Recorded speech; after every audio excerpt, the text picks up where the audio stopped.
Hello friends, welcome to my channel Learn Along Vinod. We have started a series Public Administration and today we will discuss evolution and development of public administration. आगे जाने से पहले मेरे channel को subscribe जरूर करें.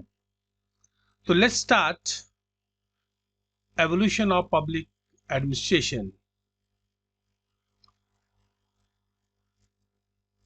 Neither the subject nor the study of public administration is of recent origin, though in its present form it appears new.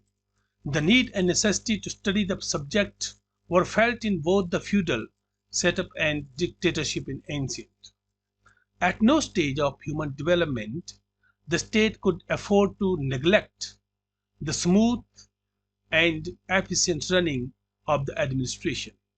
In every form of government, there has been a division of subjects and the creation of departments for dealing with the state's affairs. The book Arthashastra, written by Kautilya, Politics by Aristotle, Prince, written by Machiavelli, bear ample testimony to this hard fact of administration. Arthashastra gives us even more minute details about the creation of departments, the functions of the officers attached to each such department, and the way they should behave with the public. So, यहाँ पे हमें ये याद रखना है कि वैसे तो हम कहते हैं कि public administration as a field of study is a new, ठीक है, इज ऑफ रिसेंट ओरिजिन, लेकिन ऐसा नहीं है. अगर हम बात करें तो पहले जो एंशियंट पीरियड में भी बहुत सा काम पब्लिक एडमिनिस्ट्रेशन के ऊपर हुआ है और इसका एग्जांपल आपके सामने है. अर्थशास्त्र है कौटिल्य की, पॉलिटिक्स है एरिस्टोटल की, प्रिंस है मैकियावेली की. यहां पे भी बात हुई है पब्लिक एडमिनिस्ट्रेशन की.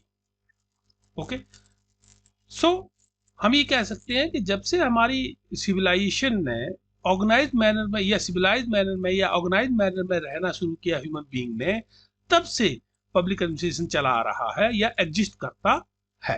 ओके, सो जो हमारा अर्थशास्त्र है या कौटिल्य है, ठीक है, उसने एक और चीज कही थी और वो है एग्जिस्टेंस ऑफ वेलफेयर स्टेट. और ये कैसे रिफ्लेक्ट होता है जब कौटिल्य कहते हैं कि in the happiness of its subjects lies the happiness of the king, के प्रजा की भलाई में ही राजा की भलाई है या खुशी है या हैप्पीनेस है. ठीक है, तो इसे भी आप जैसे हम मानते हैं कि वेलफेयर स्टेट भी एक नया कॉन्सेप्ट है. ठीक है, हाँ, फॉरेन कंट्रीज या वेस्टर्न कंट्रीज के लिए बिल्कुल नया है, क्योंकि उनके अगर हम हिस्ट्री की बात करें तो वहां पे कभी भी इस तरह की चीज नहीं रही. लेकिन अगर हम भारत की बात करें, इंडिया की बात करें, तो इंडिया में ये चीज पहले से विद्यमान थी, पहले से थी. ठीक है, क्योंकि अर्थशास्त्र ने मौर्यन पीरियड में ही कहा था कि अगर प्रजा खुश है तो राजा खुश है. इसका मतलब ये है कि जो राज्य है उसको क्या करना है, प्रजा को खुश रखना है, मतलब उनके वेलफेयर के बारे में सोचना है, उनको न्याय देना है. ठीक है, सोशल इक्विटी लानी है. ठीक है, तो इस तरह से पहले से ये स्टडी चलती आ रही है. इसी तरह से अगर हम 18वीं सेंचुरी में जर्मनी और ऑस्ट्रिया की बात करें, वहां पे कैमरलिज्म थी. ठीक है, और कैमरलिज्म क्या था, कैमरलिज्म किसके साथ संबंधित था, it is concern with the systematic management of government affairs. ठीक है, अब कैमरलिज्म है क्या, cameralism was a German science of public administration in the 18th and 19th centuries that aimed at strong management of centralized economy for the benefit mainly of the state. ठीक है, तो यहाँ पे बात यही है कि कैमरलिज्म जो थे वो भी क्या थे, वो भी किससे संबंधित थे, वो मैनेजमेंट ऑफ गवर्नमेंट अफेयर्स की बात कर रहे थे. और अगर नैरो सेंस में देखें तो कैमरलिज्म जो है वो क्या है, it is concern with the management of the states finances. ठीक है, जो राज्य के वित्त है उनके प्रबंधन से संबंधित था. ठीक है, तो कैमरलिज्म के सबसे बड़े जो जिसे हम मानते हैं कि बहुत बड़े स्कॉलर हैं वो थे जॉर्ज जिंक. ठीक है, इसी तरह से meaning and scope of public administration was defined for the first time in Hamilton's the federalist.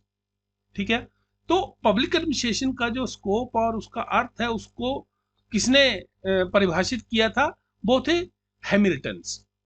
ठीक है, और इसके बाद एक चार्ल्स जीन वोनेंस, उनकी एक बुक थी प्रिंसिपल डी एडमिनिस्ट्रेशन पब्लिक, जो 1812 में आई। और इसे हम ये मानते हैं कि ये ट्रीटी जो है ये है सेपरेट ट्रीटी है, किसके ऊपर? सब्जेक्ट ऑफ पब्लिक एडमिनिस्ट्रेशन के ऊपर। ओके, तो ये नहीं कह सकते कि स्टडी भी कोई नई है, पहले से स्कॉलर जो है इसके ऊपर स्टडी करते आए हैं। ओके, अब जब हम बात करते हैं एवोल्यूशन की, तो अलग अलग स्कॉलर्स ने अलग अलग तरह से इसको बोला है किस तरह से डेवलप हुआ। ठीक है, और यहाँ पे जब हम 20th सेंचुरी की बात करते हैं, मॉडर्न एरा की बात करते हैं, तो रुमकी बसु जो है इंडियन स्कॉलर हैं, उन्होंने 4 फैक्टर बताए हैं। पहला उन्होंने फैक्टर बताया कि the scientific management movement advocated by F W. Taylor. F W. Taylor ने एक साइंटिफिक मैनेजमेंट मूवमेंट जो है, ये साइंटिफिक मैनेजमेंट के इसको हम कह सकते हैं कि उन्होंने दिया है कंसेप्ट।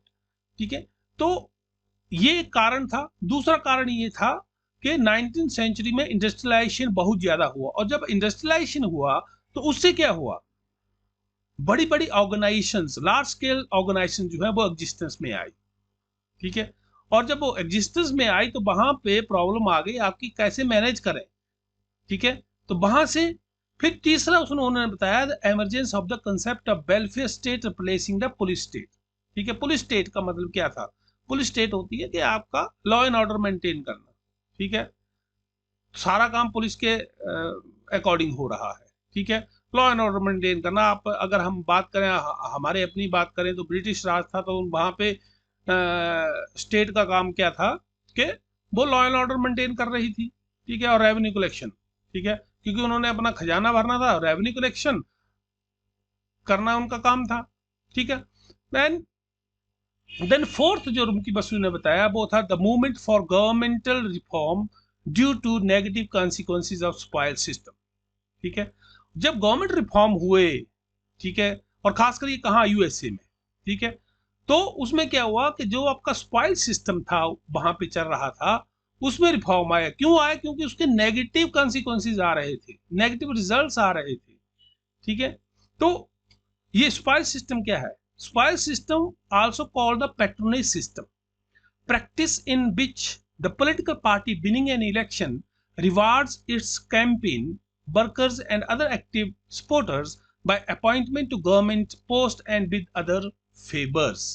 इसको हम ऐसे समझ सकते हैं कि जैसे मान लो कि एक पार्टी जीती, वो सरकार बनाई उसने, और जो उस सरकार ने क्या किया कि जो उसके लोग थे, जो जिन्होंने उसका साथ दिया है, उनको क्या किया? गवर्नमेंट जॉब में रख दिया और दूसरे निकाल दिए। मतलब ये है bureaucracy according to the political system, political heads. ठीक है, तो जैसे 5 साल के बाद अगर दूसरी गवर्नमेंट आई तो पहले वाले ब्यूरोक्रेसी बाहर और नई ब्यूरोक्रेसी अकॉर्डिंग टू जो पार्टी है उसकी। ठीक है, तो इसके जो नेगेटिव कॉन्सिक्वेंसेज आ रहे थे, नेगेटिव कॉन्सिक्वेंसेज क्या आ रहे थे?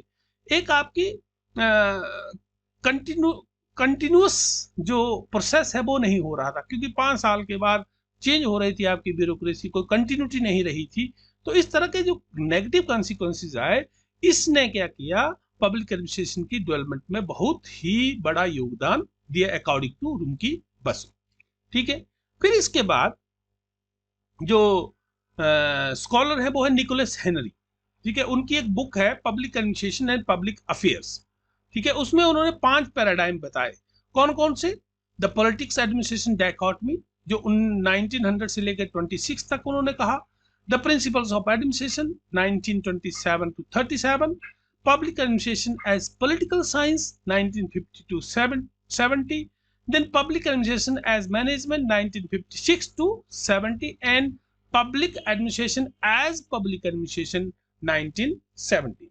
तो ये 5 पैराडाइम जो है वो किसने बताया? वो निकोलस हेनरी ने बताए, और उनकी बुक थी public administration and public affairs. Okay, इसके बाद एक और Robert T Golembiewski, noted the 4 phases in the historical development of public administration. और वो 4 phases कौन कौन से? Analytical politics administration, concrete politics administration, a science of management and public policy approach. ठीक है, ये according to Robert T Golembiewski. Okay, therefore the evolution of public administration can be studied in different phases. The first is politics administration dichotomy, second is the principle of administration, third is era of challenges, fourth is crisis of identity, fifth is public policy perspective. लेकिन हम सरलता के लिए हम ये कह सकते हैं कि जो एवोल्यूशन है पब्लिक एडमिनिस्ट्रेशन का, इसको हम 6 पीरियड्स में बांट सकते हैं या उसका अध्ययन कर सकते हैं। पहला है आपका 1887 to 1926, that is politics administration dichotomy, द्वैतवाद। Then 1927 to 37, search for universal principles। 1938 to 47, the humanistic challenge। and 48 to 70, focus on interdisciplinary studies। and 1971 to 80, new public administration की बात। then 1980 onwards, that is a paradigm shift। Okay, तो इस तरह से हम इनको यहां पे बांट सकते हैं। ओके, तो अब हम इन सभी पीरियड्स को अलग अलग से समझेंगे कि क्या क्या इसमें developments I. Okay, now the first period is that is politics administration dichotomy 1887 to 1926। Okay, this phase is regarded as the beginning of public administration as a discipline। The basic theme during this stage was the advocacy for the separation of politics from administration। Woodrow Wilson was the first scholar who, through his essay entitled The Study of Administration, laid the foundation for a separate, independent and systematic study of public administration. Hence, Wilson is regarded as the father of public administration। He emphasized the necessity of developing the scientific foundation of the discipline। He argued that politics is concerned with the policy making, while the administration is concerned with the implementation of policy decisions। Wilson's basic argument was that it is getting to be harder to run a constitution than it is to frame one। ठीक है, तो यहां पे जब हम phase 1 या period 1 की बात करते हैं तो यहां पे सीधे से सीधा इसका बेसिक थीम ये थी कि पॉलिटिक्स जो है वो एडमिनिस्ट्रेशन से अलग है, या एडमिनिस्ट्रेशन जो है वो पॉलिटिक्स से अलग है। ठीक है, पॉलिटिक्स का काम है पॉलिसी बनाना और एडमिनिस्ट्रेशन का काम है उन पॉलिसीज को इंप्लीमेंट करना। और इस फेज में सबसे इंपॉर्टेंट जहां से हम स्टार्टिंग की बात करते हैं, that is the essay of Woodrow Wilson entitled The Study of Administration, which was published in 1887। ठीक है, तो पॉलिटिक्स एडमिनिस्ट्रेशन डायकोटमी की बात कही। और उसने क्या किया, विल्सन का जो बेसिक आर्गुमेंट था वो ये था कि आप अगर जैसे मान लो संविधान की बात करते हैं तो संविधान को बनाना आसान है, उसको अप्लाई करना या लागू करना या उसको चलाना मुश्किल काम है। तो इसका मतलब यह है कि जो लागू करने वाला काम है that is the concern area of the administration, और उसको बनाने का काम जो है that is the concern area of the politics. Okay, then one another scholar that is Frank J Goodnow. ठीक है, फ्रैंक जे गुडनो ने एक बुक, उनकी एक बुक आई 1900 में, that is politics and administration. ठीक है, उसमें भी उसने क्या किया, पॉलिटिक्स और एडमिनिस्ट्रेशन को अलग अलग कहा। पॉलिटिक्स का काम अलग है और एडमिनिस्ट्रेशन का काम अलग है। उनके अनुसार क्या कहा उन्होंने कि politics has to do with the policies और expressions of the state will. Okay, while the administration has to do with the execution of these policies. तो यहां पे भी जो गुडनो है उसने भी यही कहा कि पॉलिसी मेकिंग का काम पॉलिटिक्स का है और उन पॉलिसी को एग्जीक्यूट करने का काम जो है वो एडमिनिस्ट्रेशन का है। ओके, गुडनो जो है उसको हम उसको मानते हैं कि he was father of American public administration. Woodrow Wilson father of public administration माना जाता है, और अमेरिकन पब्लिक एडमिनिस्ट्रेशन का फादर जो वो किसे माना जाता है, वो माना जाता है फ्रैंक जे गुडनो को। ओके, एक और स्कॉलर लियोनार्ड डी व्हाइट, उनकी एक बुक आई 1926 में, that is introduction to the study of public administration. ठीक है, and it is regarded as the first book entirely devoted to the subject of public administration. ठीक है, पूरी तरह से पब्लिक एडमिनिस्ट्रेशन के ऊपर ही ये किताब थी। ठीक है, व्हाइट ने क्या कहा, politics should not intrude in on administration. ठीक है, कि पॉलिटिक्स जो है उसको पॉलिटिक्स जो है उसको एडमिनिस्ट्रेशन में दखल नहीं देना चाहिए। ठीक है, तो इस तरह से ये जो स्कॉलर्स हैं इन्होंने यही बात कही। व्हाइट जो है, does the White strengthen the notion of distinct politics administration dichotomy? According to whatever public administration scrutinized in the executive branch was regarded as factual and scientific, while the study of public policy making and the related matter was left to the political scientist. ठीक है, तो जब हम policy making की बात करते हैं या उसकी बात करते हैं अकॉर्डिंग टू व्हाइट, वो किसके लिए छोड़नी है, वो है आपके पॉलिटिकल साइंटिस्ट का कंसर्न एरिया है, उनके लिए उनका काम है। लेकिन जहां पे बात आती है स्क्रूटनाइज की बात आती है, एडमिनिस्ट्रेशन की बात आती है, उनको इम्प्लीमेंटेशन की बात आती है, that is the concern area of the administration. Okay, so period number 2, the principle of administration और search for universal principle 1927 to 37। अब यहां पे बात आती है कि ये पीरियड जो है, ये वाला पीरियड जो स्टार्ट हुआ, यहां पे सबसे बड़ा कंसर्न ये था कि स्कॉलर्स का ये मानना था कि पब्लिक एडमिनिस्ट्रेशन के कुछ प्रिंसिपल्स हैं, हमें उन प्रिंसिपल्स की खोज करनी है। ठीक है, उनको डिस्कवर करना है एंड अप्लाई देम।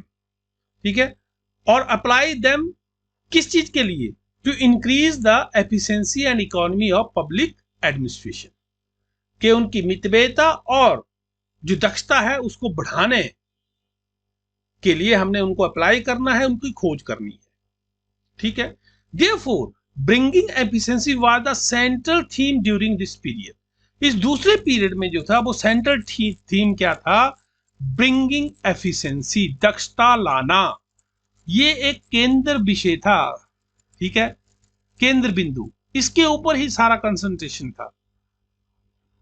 ठीक है, कि एक वैल्यू फ्री साइंस बनाना है और यूनिवर्सल प्रिंसिपल्स की खोज करनी है। We need to search universal principles and apply them to increase the efficiency and economy of the public administration. Okay, यहां पे एक सबसे पहला जो इंपॉर्टेंट स्कॉलर आता है वो है W.F. बिलोबिस। उनकी बुक आई 1927 में, नाम था प्रिंसिपल्स ऑफ पब्लिक एडमिनिस्ट्रेशन। ठीक है, और उसमें उन्होंने एजर्ट किया कि in administration there are certain fundamental principles of general application analogous to those characterizing any science. मतलब ये कि जैसे हम साइंस को क्या है उसकी विशेषता बताते हैं कि ये प्रिंसिपल्स हैं इसके साइंस के, उसी तरह से पब्लिक एडमिनिस्ट्रेशन के भी कुछ क्या है आधारभूत या मूलभूत सिद्धांत हैं।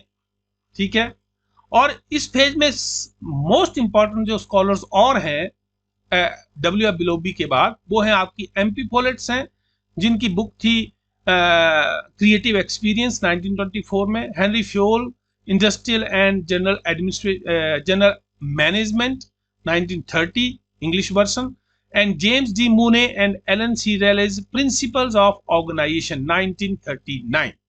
ठीक है, लेकिन यहां पे एक बहुत इंपॉर्टेंट स्कॉलर्स वो है आपके गुलिक और उर्बिक। इनका एक पेपर छपा, papers on the science of administration 1937 में।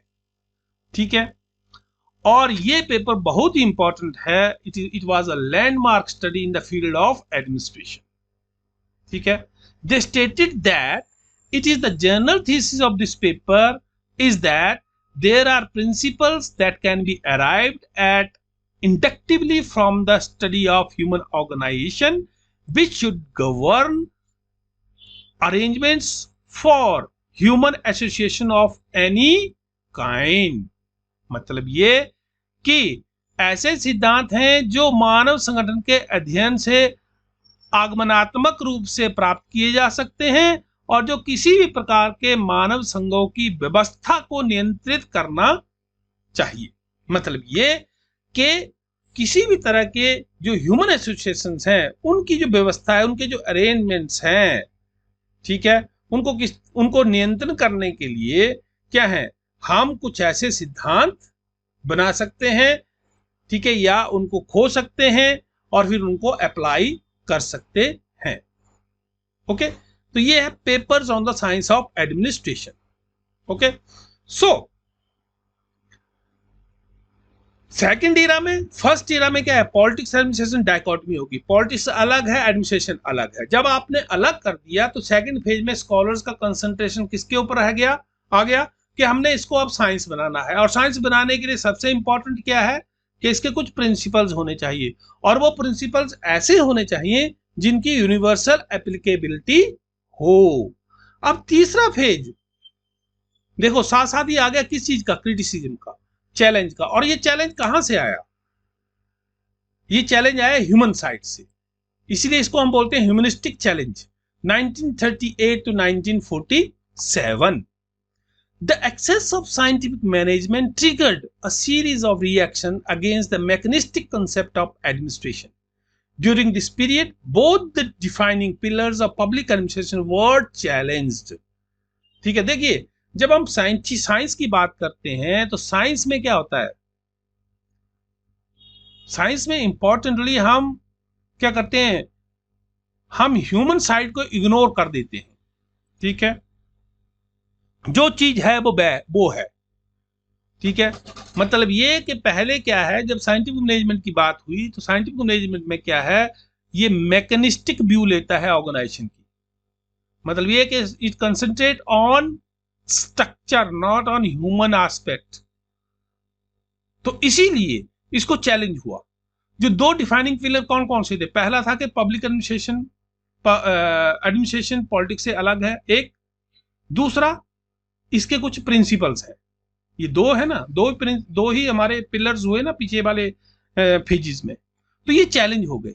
ठीक है, it was argued that administration can not be separated from politics because of its political nature and political role. पहला देखिए कि हम एडमिनिस्ट्रेशन को पॉलिटिक्स से अलग नहीं कर सकते हैं, और क्यों नहीं कर सकते हैं, क्योंकि इसका पॉलिटिकल नेचर है और पॉलिटिकल रोल भी है। ठीक है, Similarly, the principles of administration were criticized and challenged. जो principles हैं उनको भी criticize किया गया और उनको चुनौती दी गई। The scholars argued that these principles lack scientific validity and universal relevancy. ठीक है, जो सार्वभौमिक प्रासंगिकता है उसकी कमी है, उसका अभाव है, और सही बात है। एक, क्योंकि जब हम पब्लिक एडमिनिस्ट्रेशन की बात करते हैं, ये सोशल साइंस की है, सोशल साइंस है, और because it is social science because it deals with the human beings. और जब आप ह्यूमन बीइंग्स के डील कर रहे हैं तो एक प्रिंसिपल एक जगह पे हो सकता है वो लागू हो, लेकिन दूसरी जगह पे नहीं होगा। तो इसका मतलब ये है कि यूनिवर्सल वैलिडिटी कहां से आई, यूनिवर्सल रेलेवेंसी कहां से आ गई। ठीक है, कुछ एक प्रिंसिपल हैं, लेकिन बहुत सारे ऐसे प्रिंसिपल्स हैं जो हर जगह अप्लाई नहीं होंगे, इसलिए इसको भी चैलेंज कर दिया गया। यहां पे साइमन बहुत इंपॉर्टेंट एक स्कॉलर्स हैं पब्लिक एडमिनिस्ट्रेशन में। Simon called these principles of administration mere proverbs. In this period, the emphasis on humanistic aspect was laid down. Moreover, the principles approach to organization analysis was also criticized as a mechanistic approach. They argue that it neglects the socio-psychological aspects of organization behavior. बात यहाँ पे आ गई कि जब आप सिर्फ mechanistic view लेंगे तो इसका मतलब ये हुआ कि आप स्ट्रक्चर के ऊपर ज्यादा जोर देंगे, दूसरी तरफ you are ignoring the human side of the organization, you are ignoring the human side of the administration, and when you are ignoring the human side of the organization, you cannot succeed. Okay, so यहाँ पे यही बात आ गई कि जो social psychological aspects है organisational behaviour के, उनको इग्नोर कर दिया गया. ठीक है. A book entitled Elements of Public Administration, edited by F.M. Marx 1946, was one of the first major volume to question the politics and administration dichotomy. जो F.M. Marks है उसने सबसे पहले चैलेंज किया या क्रिटिसाइज किया किसको? Politics administration dichotomy. ठीक है. C.I. Bernard's The Functions of the Executive 1938, Herbert Simon's The Proverbs of Administration 1946 and Administrative Behavior 1947, ये बहुत इंपॉर्टेंट है. Administrative behaviour 1947 by Herbert A Simons. ठीक है. फिर उसके बाद आपकी रॉबर्ट डाल्स की the science of public administration 3 problems 1947 और Dwight Waldo's the administrative state 1948 are the important contribution of this period. ये है इंपॉर्टेंट कंट्रीब्यूशन इस पीरियड के जो बुक्स हैं जिन्होंने चैलेंज किया किसको? दोनों पिलर्स को, चाहे वो पॉलिटिक्स एडमिनिस्ट्रेशन डायकोटमी की बात हो या प्रिंसिपल्स ऑफ एडमिनिस्ट्रेशन की बात हो. ठीक है. Simon advocated the behavioural approach to public administration to make it a more scientific discipline. अब इसको क्या है कि साइंटिफिक डिसिप्लिन बनाने के लिए उसने क्या किया? बिहेवियरल अप्रोच जो है उसकी बात करी. ठीक है. He focused on decision making as the alternative to the principal approach. उन्होंने क्या कहा? सिद्धांत जो डिसीजन मेकिंग की बात करते हैं, ठीक है, डिसीजन मेकिंग को ऊपर उन्होंने ज्यादा अपना ध्यान केंद्रित किया. अब जब हम डिसीजन मेकिंग की बात करते हैं, जब हम हर्बर्ट साइमन पढ़ेंगे वहां पे देखेंगे कि उसने डिसीजन मेकिंग की बात की है, तो डिसीजन उसने क्या कहा है. ठीक है. लेकिन यहाँ पे उसने ये कहा कि इस प्रिंसिपल अप्रोच की जगह पे हमें क्या है? डिसीजन मेकिंग अप्रोच जो है वो अपनानी चाहिए. Okay. Robert Dahl observed that we are a long way from a science of public administration. No science of public administration is possible unless. Robert Dahl कहते हैं कि हम पब्लिक एडमिनिस्ट्रेशन को साइंस बनाने के अभी बहुत दूर हैं. ठीक है. और लोक प्रशासन का कोई भी विज्ञान तब तक संभव नहीं है जब तक क्या क्या? पहली बात, the place of normative value is made clear. जो मूल्य है उनका स्थान जब तक स्पष्ट नहीं किया जाता. दूसरा, the nature of man in the area of public administration is better understood and his conduct is more predictable. ठीक है. तो प्रशासन के क्षेत्र में क्या है कि जो मनुष्य है, जो ह्यूमन बींग्स हैं, उनकी प्रकृति को सही ढंग से समझा जाए. ठीक है. और उनके चरण को अनुमानित भी किया जाए. मतलब ये प्रेडिक्टेबल हो कि अगर वो इस तरह से बिहेव कर रहे हैं तो वो इस तरह का रिजल्ट आएगा. ठीक है. और तीसरी बात कही उन्होंने, there is a body of comparative studies from which it may be possible to discover principles and generalities that transcend national boundaries and peculiar historical experiences. तो यहां पे बात आ गई आपकी कंपैरेटिव स्टडी की बात कर दी उन्होंने, जो आपकी जो नेशनल बाउंड्रीज हैं उनको लांघ कर, ठीक है, लांघा जाए. ठीक है. और जो भी आपके विशिष्ट ऐतिहासिक अनुभव हैं उनसे परे सिद्धांतों और मान्यताओं की खोज करना संभव हो सकता है. तो ये 3 चीजें अगर होती हैं तभी वो साइंस की तरफ बढ़ेगा या उसको हम साइंस बना सकते हैं. जब तक ये चीजें नहीं होंगी तब तक पब्लिक एडमिनिस्ट्रेशन जो है वो साइंस नहीं हो सकता है. Okay. Now the phase 4, that is period 4, crisis of identity or focus on interdisciplinary study, that is 1948 to 1970. इस इरा में क्या हुआ कि due to the rejection of the politics administration dichotomy and principles of administration, the public administration was in quandary and suffered from a crisis of administration. quandary. ठीक है. मतलब ये कि जब आपके दोनों पिलर्स जो डिफाइनिंग पिलर थे, वो ही रिजेक्ट हो गए, वो ही क्रिटिसाइज हो गए, तो ऑटोमेटिकली क्या हो गया कि वहां पे पहचान का संकट आ गया, क्राइसिस ऑफ आइडेंटिटी आ गई। ठीक है, कोई आइडेंटिटी नहीं रही कि जब जो हमने डिफाइन किया था कि ये चीजें हैं, जब वो ही खत्म हो गई तो वो कहां रहा। ठीक है, so after World War two the whole concept of public administration changed. Behavioral scientists have given a new orientation to administrative theory by focusing attention on the role of the individual, leadership in the organization, group dynamics, motivation, and satisfaction. The behaviorists adopted an interdisciplinary approach, knowledge available in anthropology, sociology, and psychology to studying human behavior. अब यहां पे बात वही आ गई कि जब आपका world War to खत्म हुआ, उसके बाद क्या हुआ, जो पब्लिक एडमिनिस्ट्रेशन जो है उसका कंसेप्ट ही चेंज हो गया। अब जो लोग थे उन्होंने क्या किया कि एडमिनिस्ट्रेटिव थ्योरी को एक न्यू ओरिएंटेशन दे दिया, जहां पे बात हुई आपकी इंडिविजुअल की बात हुई, लीडरशिप की बात हुई, ग्रुप डायनेमिक्स जैसे कॉन्सेप्ट इसमें आ गए। ठीक है, मतलब ये कि बिहेवियरलिज्म आ गया और इंटरडिसिप्लिनरी अप्रोच की बात होने लगी।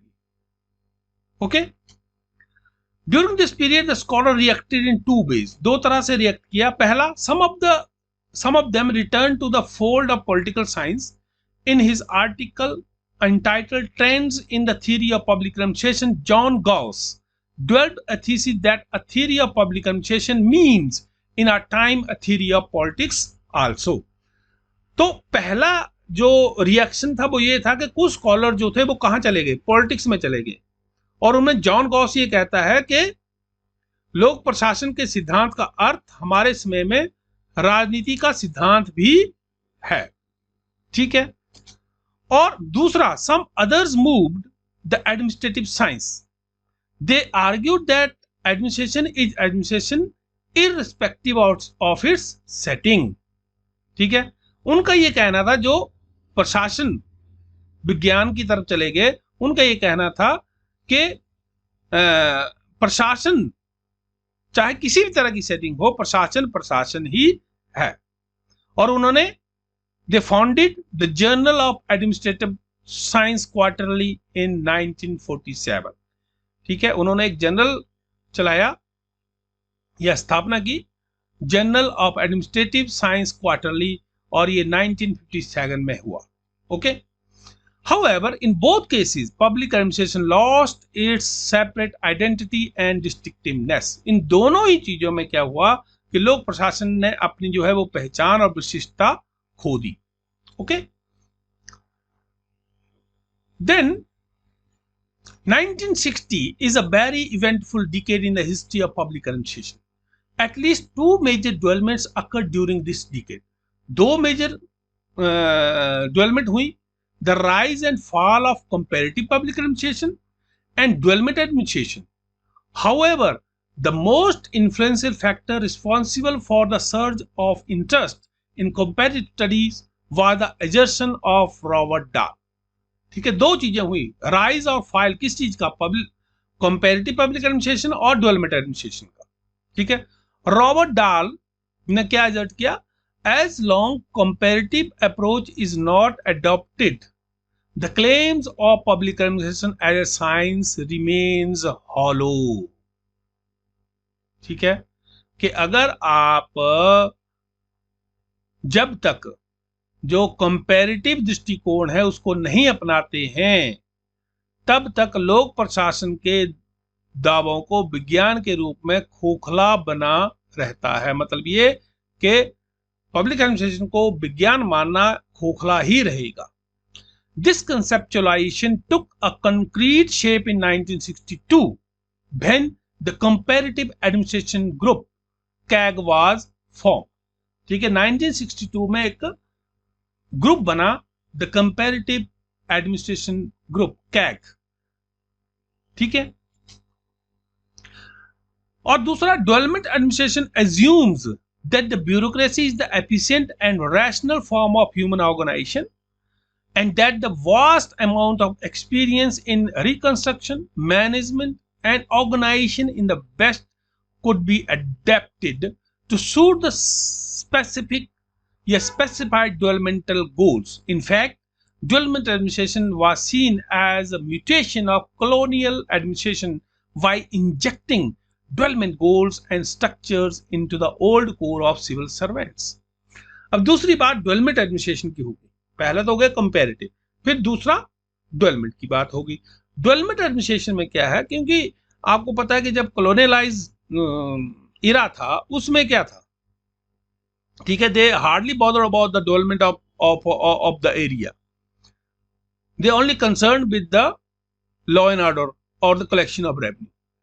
बट जब डेवलपमेंट एडमिनिस्ट्रेशन की बात आई तो क्योंकि उनके पास एक्सपीरियंस है मैनेजमेंट करने का, हर एक चीज करने का, रिकंस्ट्रक्शन करने का, तो जब आपने क्या किया उसमें इंजेक्ट कर दिए एक चीज कि अब आपने क्या करना है, now you are responsible for the achievement of developmental goals और the socio economic development of the nation. Okay, तो ये एक और यहां पे डेवलपमेंट हुई. ओके,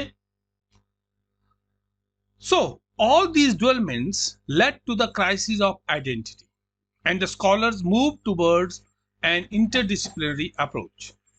तो ये जितना भी पीछे हुआ, जो भी क्या कहते हैं उसको, हम ये कह सकते हैं कि जो भी घटनाक्रम हुए, चाहे वो पॉलिटिक्स में कुछ स्कॉलर जो है पॉलिटिक्स की तरफ चले गए, कुछ एडमिनिस्ट्रेटिव साइंस की तरफ चले गए, ठीक है, इन्होंने हर एक चीज ने क्या किया, क्राइसिस पैदा कर दिया पब्लिक एडमिनिस्ट्रेशन में, और लोग जो हैं वो इंटरडिसिप्लिनरी अप्रोच की तरफ बढ़ने लगे.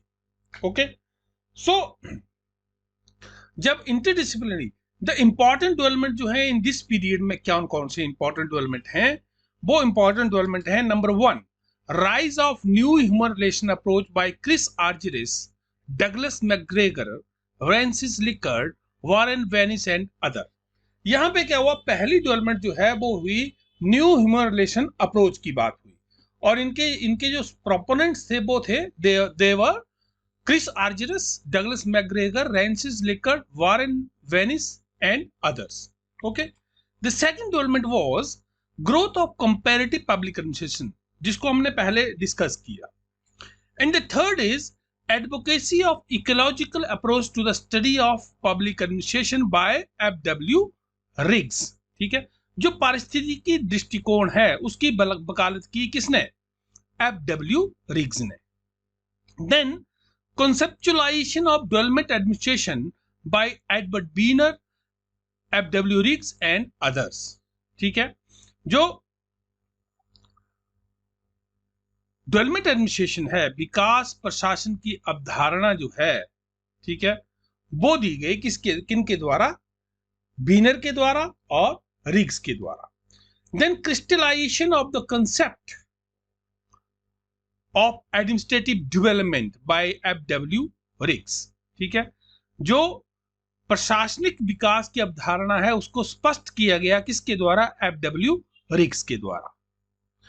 और advocacy of public choice approach by Vincent ऑस्ट्रोम and others. ठीक है, जो लोक चयन, पब्लिक चॉइस अप्रोच, लोक चयन दृष्टिकोण है, उसकी वकालत की किसने, विंसेंट ऑस्ट्रोम ने.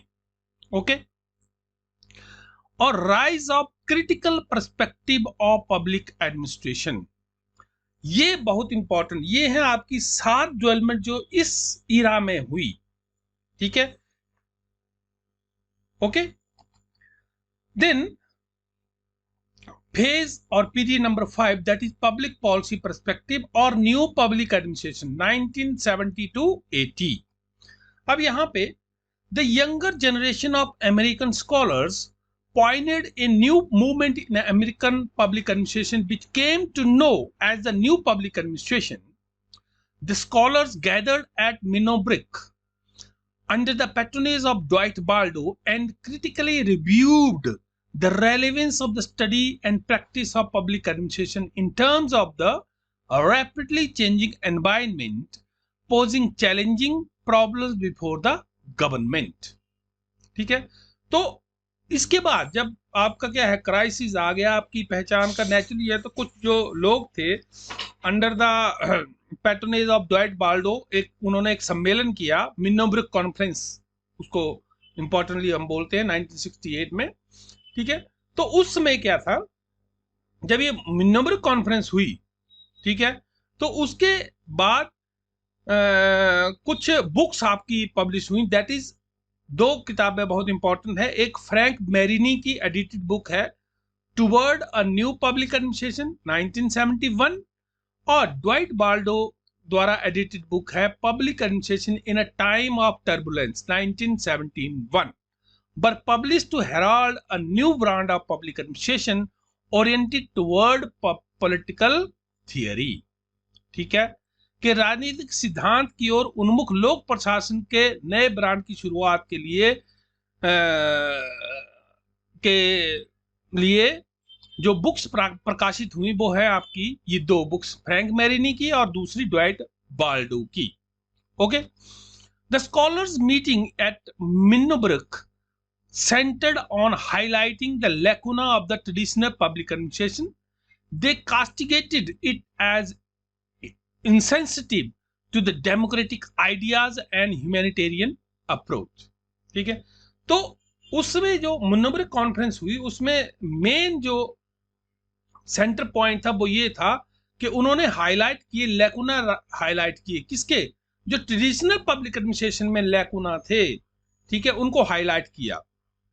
ठीक है, और उन्होंने जो लोकतांत्रिक विचार और मानवीय दृष्टिकोण है वो ये माना कि वो जो लैकुना है वो किसके खिलाफ है, ठीक है, ये असंवेदनशील है, लोकतांत्रिक डेमोक्रेटिक आइडियाज के, ह्यूमैनिटेरियन अप्रोच के विपरीत हैं या उनके प्रति संवेदनशील नहीं है। Okay, so they highlighted that the facade and the philosophy of a public administration should be based on the premises of normative theory, social concern, activism, humanism, participation and other related ideas and ideals। ठीक है, तो उन्होंने क्या कहा, उन्होंने इस बात पर प्रकाश डाला कि लोक प्रशासन का आधार और दर्शन मानक सिद्धांत, सामाजिक सरोकार, सक्रियता, मानवतावाद, भागीदारी और अन्य संबंधित विचारों और आदर्शों के परिसर पर आधारित होना चाहिए। They stressed on the social relevance, values, social equity, social change and client oriented approach। ठीक है, तो ये इन चीजों के ऊपर उन्होंने स्ट्रेस किया, मतलब ये कि it is a new public administration. They stressed on values, relevance, social equity etc। Okay, तो इसके बाद आपका एक नया फेज आया, that is public policy perspective और न्यू पब्लिक एडमिनिस्ट्रेशन। ठीक है,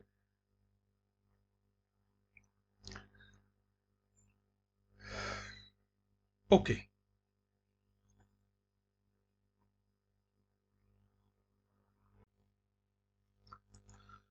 सो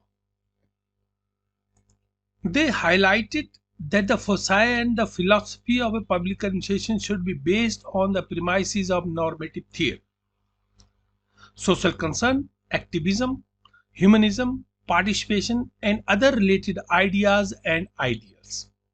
ठीक है, तो मिन्नोब्रुक कॉन्फ्रेंस में उन्होंने ये किया कि जो भी आपका लोक प्रशासन है उसका आधार है या दर्शन मानक है वो किसके ऊपर आधारित होना चाहिए, वो होना चाहिए सामाजिक सरोकार के ऊपर, सक्रियता के ऊपर, मानवतावाद, भागीदारी और इसी तरह के अन्य संबंधित विचारों और आदर्शों पर। ठीक है, this stressed on the social relevance, values, social equity, social change and client oriented approach। okay, the criticism of traditional public administration and abandonment of politics administration dichotomy made the public policy approach agreeable to administrative analysis। Dwight Baldo concluded that the separation between politics and administration had become an outborn credo। बहुत important ये है, outborn credo किसने कहा है, that is Dwight Baldo and it is related with the politics administration dichotomy. Okay, तो उन्होंने कहा कि ये पुराना विश्वास हो गया है, ठीक है, कि पॉलिटिक्स और एडमिनिस्ट्रेशन अब अलग अलग नहीं रही है। ठीक है, the policy school sought to emphasized the significance of statistical analysis and stressed the need of using informational technologies. Political aspects of administration was given a new thrust in La Palumbra's bureaucracy and political development. अब यहां पे बात ये आती है, जो policy approach है या पॉलिसी एनालिसिस है, वो क्या कहते हैं, वो नीति स्कूल वाले ये कहते हैं कि अब क्या करना है हमें, जो स्टैटिस्टिकल एनालिसिस है, ठीक है, उसके ऊपर उन्होंने जोर दिया, ठीक है, और इंफॉर्मेशनल टेक्नोलॉजी, सूचना प्रौद्योगिकी के ऊपर के उपयोग पर भी, या उसकी आवश्यकता है उसके ऊपर क्या किया, उसके ऊपर भी जोर दिया, ठीक है। And political aspects of administration was given a new thrust. जो ला पलम्ब्रा है, अपनी बुक, उनकी बुक है ब्यूरोक्रेसी एंड पॉलिटिकल डेवलपमेंट, उसमें उन्होंने नौकरशाही या जो आपका एडमिनिस्ट्रेशन है, ठीक है, उसके पॉलिटिकल एस्पेक्ट्स के ऊपर क्या किया, जोर दिया। Okay, so public administration are showing much interest in the related field of policy science, political economy, policy making, policy analysis and so on, ठीक है। तो यहां पे क्या हुआ कि जो पब्लिक एडमिनिस्ट्रेशन है वो किस तरफ ज्यादा इंटरेस्ट देने लग पड़ा, वो पॉलिसी साइंस के ऊपर, पॉलिटिकल इकोनॉमी के ऊपर, या पॉलिसी मेकिंग के ऊपर, या पॉलिसी एनालिसिस के ऊपर जोर देने लगा। With the adoption of public policy approach, public administration has become interdisciplinary, gained in social relevance and expanded its scope, ठीक है। क्योंकि जब आप पब्लिक पॉलिसी अप्रोच के ऊपर ज्यादा ध्यान देंगे तो क्या होगा, तो क्या हुआ, लोक प्रशासन में जो आपका इंटरडिसिप्लिनरी अप्रोच है या सामाजिक प्रासंगिकता जो है वो उसने प्राप्त कर ली, ठीक है, और उसके जो स्कोप है उसमें भी क्या हो गया, वास्ट वृद्धि हो गई, ठीक है, expanded its scope। ओके, इसके बाद क्या हुआ कि पैराडाइम शिफ्ट आ गया 1980 onwards, phase number 6। The 1980s saw a marked shift in the history of public administration. The notion of big government was rejected as a potential threat to individual freedom, and a movement for the efficacy of small government started. The notion of small government started finding appeal in several countries of East and West. This all resulted in the decline of governmental activities and led to the simultaneous growth of the private sector's activity. The maxim that minimum governance is the best governance, ठीक है, न्यूनतम शासन सबसे अच्छा शासन, इस बात के ऊपर जोर हो गया। मतलब बड़ी गवर्नमेंट की बात नहीं हो रही, बड़ी सरकार की बात नहीं हो रही, ठीक है। तो अब शिफ्ट जो है वो चेंज हो गया, कंसंट्रेशन जो है वो चेंज हो गया, बड़ी गवर्नमेंट की बात नहीं, न्यूनतम गवर्नमेंट की बात हो रही है, शासन की बात हो रही है, ठीक है, जिसकी वजह से जो प्राइवेट सेक्टर एक्टिविटीज है वो क्या है, दे ग्रो, ठीक है। क्योंकि अगर हम भारत की बात करें, यहाँ पे भी बहुत से हमारे पब्लिक सेक्टर अंडरटेकिंग्स थे, गवर्नमेंट ने क्या किया, उनको सेल आउट कर दिया, प्राइवेट लोगों को दे दिया। धीरे धीरे हर एक चीज जो आपके गवर्नमेंट की बात है, गवर्नमेंट सेक्टर में थे, उनको आप प्राइवेटाइज कर रहे हैं। That mean it is a shift from towards what, shift from big government to small government. ऐसा नहीं, छोटी गवर्नमेंट की बात ये नहीं है, मतलब ये है कि आप ऐसी चीजों से अपने हाथ निकाल रहे हैं जहां पे दूसरे कर सकते हैं, जिसे दूसरे कर सकते हैं, और वहीं पे कंसंट्रेशन कर रहे हैं जो आपका काम है। Okay, then the experience has shown that smaller administrative units have better functionality, delivery and cost effectiveness. Thus privatization, liberalization and globalization are gaining importance day by day, ठीक है। क्योंकि अब जैसे जब आप क्या करते हैं, जब अब जैसे मान लो पब्लिक सेक्टर अंडरटेकिंग्स बहुत सारी हैं, वो आपको लॉस भी दे रही हैं, ठीक है, लॉस में जा रही हैं, पूरे का पूरा बोझ कहाँ पे पड़ रहा है, गवर्नेंस के ऊपर पड़ रहा है, ठीक है, उनके घाटे को पूरा करने के लिए। तो इससे अच्छा है कि वहां से आप अपने हाथ खींच लें, उनको प्राइवेटाइज प्राइवेट हाथों में दे दें, ठीक है। और आपने देखा और हमारा ये अनुभव भी रहा है कि हम देखते हैं कि जब आप किसी चीज को प्राइवेट के हाथ में देते हैं तो वो कुछ दिनों के बाद, कुछ सालों के बाद ही प्रॉफिट अर्निंग अंडरटेकिंग बन जाती है। और ऐसा इसलिए है, बहुत से कारण है, ठीक है, उसमें अभी नहीं जाएंगे हम, ठीक है। तो इसी वजह से क्या हो रहा है, प्राइवेटाइजेशन की बात हो रही है, लिबरलाइजेशन हो रहा है, ग्लोबलाइजेशन की बात हो रही है, ठीक है। The academic study of public administration in the West is losing its attraction in third world countries. The accommodations of the third world have started to create indigenous models conducive to their own culture. यहाँ पे बात ये आती है कि जब आप क्या करते हैं, कहीं से बोरो लेते हैं, कोई चीज बोरो करते हैं, ठीक है। जैसे अगर हम पॉलिटिक्स ऑफ डेवलपमेंट की बात कर लें, ठीक है। पॉलिटिक्स ऑफ डेवलपमेंट क्या है, ठीक है। पॉलिटिकल डेवलपमेंट ये है कि जो आपके डेवलप्ड कंट्रीज हैं वो क्या करती हैं, अब नेचुरली जो अंडर डेवलप्ड कंट्री है उनको क्या चाहिए, टेक्नोलॉजी चाहिए, उनको टेक्निक चाहिए, उनको हर तरह की चीज सहायता चाहिए। तो वो क्या करते हैं, डेवलप्ड कंट्रीज क्या करती हैं, जो वहां पे ऑब्सोल्यूट हो चुकी हैं चीजें, ऑब्सोलीट हो चुकी हैं, उसको ट्रांसफर करते हैं कहाँ, अंडर डेवलप्ड कंट्रीज को। तो अब जो एकेडमिशियंस हैं इन थर्ड वर्ल्ड कंट्रीज के, उन्होंने रियलाइज कर दिया कि हम किसी चीज को बोरो नहीं करेंगे, वहां से नहीं लेंगे, क्योंकि जो हमारे यहाँ पे जो कल्चर है, according to that we have to develop our own system, our own indigenous model to run the country, to run the administration, ठीक है, और to provide services to the public. Okay, so यहाँ पे हम ये बात कर सकते हैं कि इसी तरह से अब जैसे जैसे आप देखिए, जैसे जैसे आप आगे बढ़ रहे हैं, अगर हम यहाँ की बात करें, राइट नाउ हम बात कर रहे हैं, ई गवर्नेंस की बात कर रहे हैं हम, ठीक है। तो ई गवर्नेंस आपके 2 स्टेप पे आके आपको क्या है, सर्विसेज प्रोवाइड कर रही हैं, ठीक है। आप घर में बैठे अपने कंप्यूटर से हर तरह की सर्विसेज जो गवर्नमेंट देती है उनको आप ले सकते हैं। ओके, तो ये चेंज आपका धीरे धीरे आ रहा है। So social equity and participation become the cardinal goals of public administration. Social equity means the administrators should become the champions of the underprivileged sections of society. Various new administrative measures and tools such as e-governance, citizen charter, RTI, and doorstep delivery has ensured social equality, justice, and empowerment of common people. The principle of administrative accountability, transparency, and people's participation has been gaining momentum these days. So, you can see from politics administration dichotomy to this point how the study of public administration changed, ठीक है। पहले structure हो गया, फिर आपने human जो behaviouralist है उन्होंने चैलेंज कर दिया, then it becomes you can say identity less, ठीक है। Then scholars realized, some move towards political science, some move towards administrative science.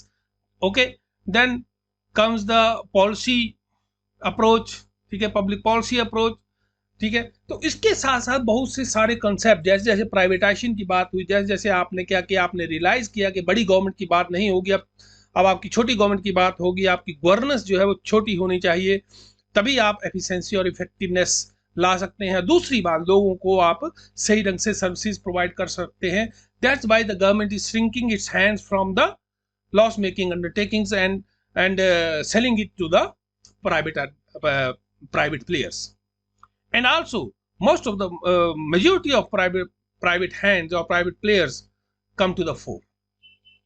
Okay, and now the government is providing various kinds of services to the general masses, or especially those who are underprivileged. Okay, with the advent of, you can say, e-governance, citizen charter, and RTI, etc., etc., all these things led to the new dynamics and the new outlook of public administration. Okay, so this is what the evolution and development of public administration as a field of study. Okay, तो मुझे आशा है कि आपको ये चीज समझ में आई होगी, ठीक है। तो यहां पे वही बात है कि आपने अंत में आपको पता है क्या करते हैं, thank you for watching, subscribe my channel, ठीक है, और बेल आइकॉन का बटन दबाएं, जरूर दबाएं ताकि आपको नोटिफिकेशन मिलती रहे। और नेक्स्ट वीडियो जो है वो आएगा आपका पब्लिक एंड प्राइवेट एडमिनिस्ट्रेशन। ये बहुत ही इंपॉर्टेंट एक कॉन्सेप्ट है कि इन दोनों में फर्क क्या है, क्या कोई फर्क है भी या नहीं, या दोनों एक ही है। तो इसको हम आगे का वीडियो जो है उसके ऊपर बनाएंगे। तब तक के लिए धन्यवाद, नमस्कार।